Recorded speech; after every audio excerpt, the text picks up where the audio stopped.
Fire crews have worked through the night to try to contain a major bushfire in the New South Wales Snowy Monaro region, which has destroyed multiple properties.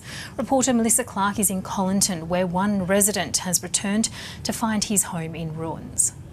Fire authorities are still assessing the damage from the Clear Range fire last night. We know properties in Bumbalong, so this is south of Canberra and north of Cooma, have been damaged, and so too this house here in Colinton. All around, a number of grazing properties have had their paddocks burnt and a lot of houses have survived. But the owners of this house had fled to Canberra and sought safety there the last 2 nights. They thought their property was okay, but upon returning this morning, they've had devastating news. We had been getting some intelligence from neighbours that the fire had impacted on this property. However, at that time, they told us that the impact was just a few trees and a hedge, and that the house was okay. And of course, I've travelled in from North Canberra now to survey what my expectations of damage were. And I've gotten within direct line of sight, about a kilometre. I've seen the devastation of the grasslands, and I've seen this single cloud of smoke rising. And I think it looks exactly like it's where my house is located. And then of course I've come in the driveway and I said, that can't possibly be. And of course I've come over the rise in my driveway here to be confronted with this. And so yeah.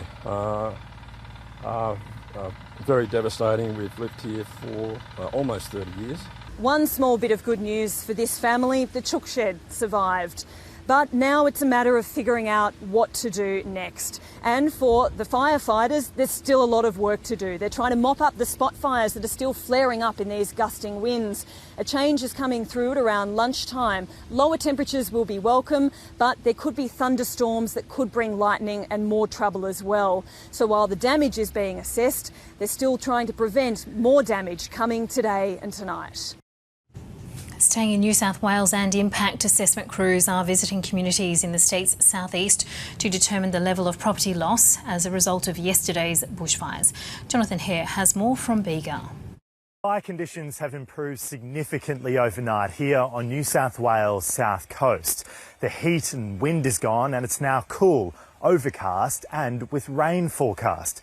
That'll make the work of firefighters significantly easier as they work to put in and strengthen containment lines.